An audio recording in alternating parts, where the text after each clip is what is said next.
The tiny nation of Kosovo has seen its share of hardship in the past decade, emerging from war with the challenges of building a new democracy and a healthy economy. Kosovo's financial woes have only been exacerbated by its lack of energy in the recent years, something its government and the World Bank want to solve with a new coal-fired power plant. Ky është projekti që garanton Kosovën rrym 24 orë. The proposed 600-megawatt plant is slated to be built in the Obilic region, just 5 miles from Kosovo's capital city, Pristina, where 2 older existing coal plants have already created an environmental nightmare. Obilic është sigurisht për komuna më të ndotura në Evropë. Ajo vjen kryesisht nga prodhimi i energjisë prej lignitit dhe për teknologjisë relativisht vjetër.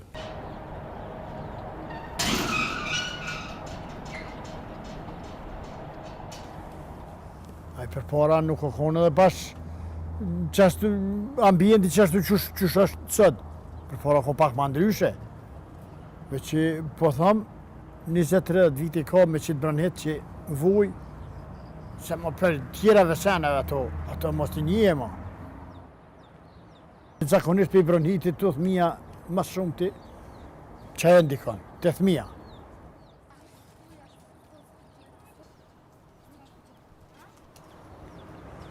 Po kjo kur gjësa është, kjo shumë pak, po ka një herë nuk doket, që kjo pjesë nuk doket fare heq. Pe i plionit, veç për që të meqyngave, nuk doket që ka këtu shpia.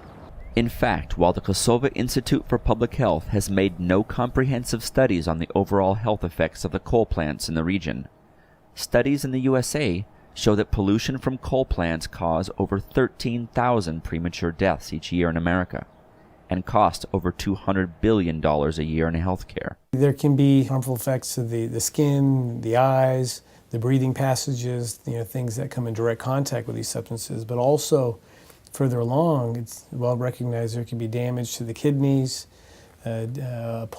pulmonary problems, respiratory problems, cardiovascular problems, and even leading out to neurologic issues, difficulty in learning. And all of these things can result as well in premature death.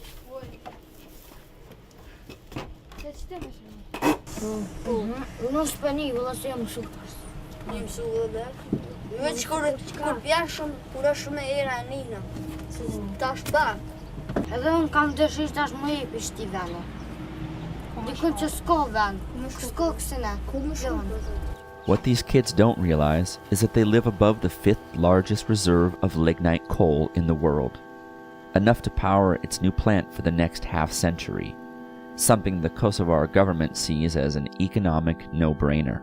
Nëse ne pretendojmë që ne duhet të bëhem si duhet ma papë se papa, që ne tash duhet të pretendojmë le themi ambient shumë më të pastër se sa në cilin do vend evropian, atëherë mendoj që kjo është çështje jo progresive.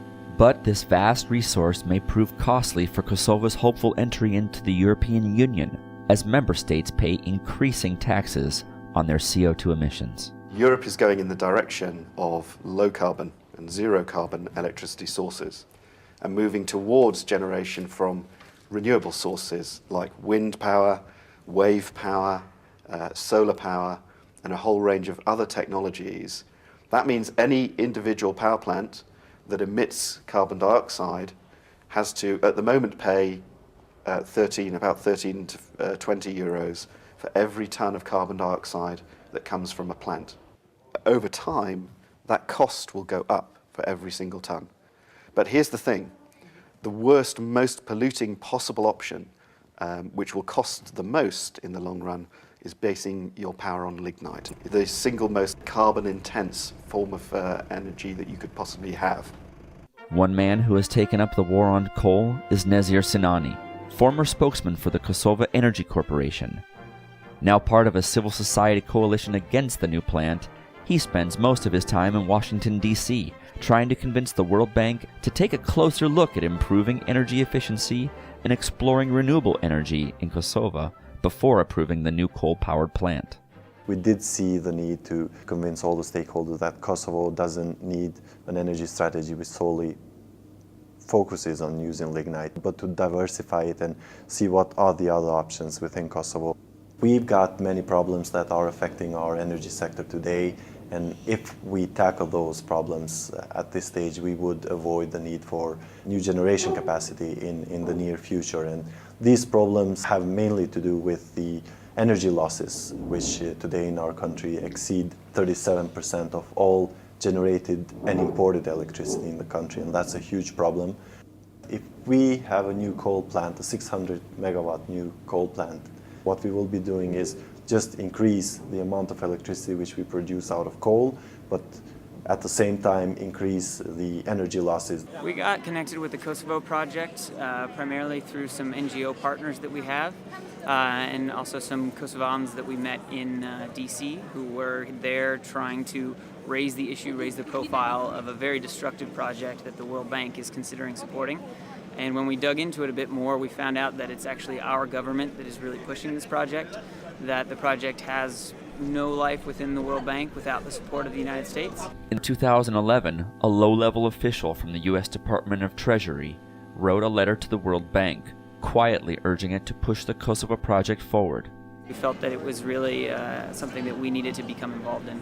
In DC, what we are seeing is that the policymakers are becoming sensitive to this project. It's quickly becoming the next problematic project in the pipeline. The bank has been jittery about coal financing since the widespread outcry came over its $3.75 billion loan in 2010 to the South African power company Eskom for the construction of the third largest coal-fired power plant on the planet. We traveled with Nazir Sinani to South Africa in December 2011 for the UN Climate Change Summit to see how South Africans were benefiting from the new coal project. The new 4,800 megawatt Medupi power station is being built just a few miles from the Marapong township in the Limpopo region, where 15,000 residents live beneath the towers of an existing power plant of equal size. A group of Marapong residents have begun organizing over concerns about the new power station's impacts on local health, jobs, and displacement. Among the main organizers is Martha Malopo, temporarily employed by the Medupi power station. People are experiencing an air pollution, of which they believe is being caused by the Eskom flying ash. And most of the people are experiencing some disease like TB, asthma, and others. And sinus also, yeah. The air quality issue, last week when we were there, we had people saying people are now getting more sick. People are complaining of headaches. Also, there's no water. And I'm just wondering what is going to happen in 5 or 10 years to come. It's a slow genocide of the people living around those areas. With help from environmental groups, EarthLife Africa and Groundwork, local citizens filed a complaint to the World Bank, which sparked an 18-month investigation by an independent World Bank panel. The investigation recently concluded that the World Bank, in fact, had failed to properly consider health, water scarcity, and environmental impacts before granting the loan for the plant. We feel that we are vindicated because all the issues that are raised by the World Bank Inspection Panel, that the bank failed to actually follow its own policies. But the power plant has been built, and it cannot be reversed unless if people have got supernatural powers to make the plant not to work.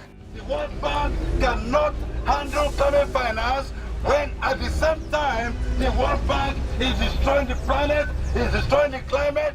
These similarities are striking and tell us that despite the fact that the World Bank says that they will invest in such projects in accordance with the best standards applicable today in the world, that's not the case, and we can more or less expect that the same problems will be repeated in Kosovo. We've been trying to convince the World Bank to step out of the financing of dirty energy in other parts of the world, and unfortunately the next country where the World Bank is putting money in coal is Kosovo.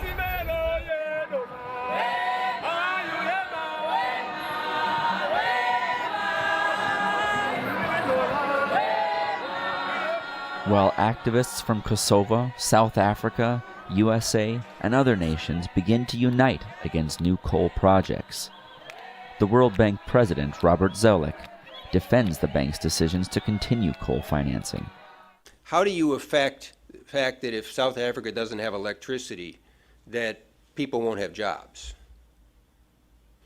How do you affect, its effect on various industries that are dependent on that electricity? The civil society from South Africa here has told us, the KOSOVO'S civil society, that the example, that's why ESCOM was built, under that excuse, that it will bring electricity to the poor. What actually happened is that the electricity became too expensive to go to the poor because of the new coal power plant. Why are you still determined to build a new coal power plant in Kosovo, the European ESCOM? The proposal is to shut down a 40-year-old power plant that is the single worst power source in southeastern Europe. In its place, it would clean up another aging power plant and build a more efficient one. Now, like you, we've asked a lot of questions about what alternative energy sources there could be, because that would be our preference under most environments. One of the things we developed, particularly for coal, is to create an independent panel of experts to review the proposal. Meanwhile, the Kosovar Civil Society has turned to Dr. Daniel Kamen, head of the Renewable and Appropriate Energy Laboratory at UC Berkeley, and the World Bank's former chief technical advisor on renewable energy and energy efficiency, to conduct a comprehensive study on Kosovo's alternatives to lignite energy. Dan Kamen came to Kosovo after receiving an invitation from the head of Kosovan Assembly, Mr. Jakub Krasniqi, to come and assess the energy potential in the country. The invitation was sent to Dr. Kamen at the time when he was at the World Bank, and the World Bank, thinking that Dan Kamen's visit would interfere with that project of pushing forward the coal project within the country, they rejected the invitation of Mr. Krasniqi and refused Dan Kamen's visit to the country. But his visit was fortunately done at the latest stage when Dr. Kamen actually gave his resignation to the bank and did manage to come together with his laboratory to the country and assess the energy potential in Kosovo. What you said in the conference is that Kosovo has capacities to produce 38% of energy not coming from coal. Can you confirm this? I can confirm that. Using a reasonable amount of solar, a reasonable amount of wind, and biomass, along with hydro, provides enough options so that for roughly the same cost, but paid up front, not paid over 20 or 30 years, that there's a scenario that meets Kosovo's current energy needs and for the expected amount of growth. And one of the key aspects of the story is that energy efficiency needs to become quite central. 3 weeks after Dr. Kamen issued his findings on Kosovo's potential for renewable energy and increased efficiency, the World Bank's expert panel released their report on the project.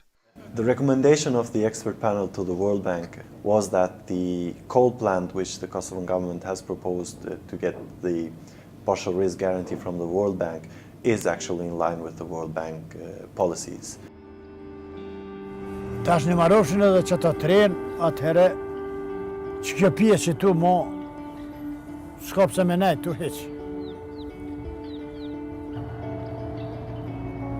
Ma fort unë bregohet mu punë e shtynë thmive, se unë që kum kaluë që të vjetë kur gjë heq. A thmija është tragedi këtu me pas jetë thmija këtu. The expert panel's recommendations now pave the way for the World Bank to make its final deliberations in 2012 on the fate of Kosovo's new coal plant project. In doing so, the World Bank's fossil fuel legacy may determine Kosovo's energy future for generations to come.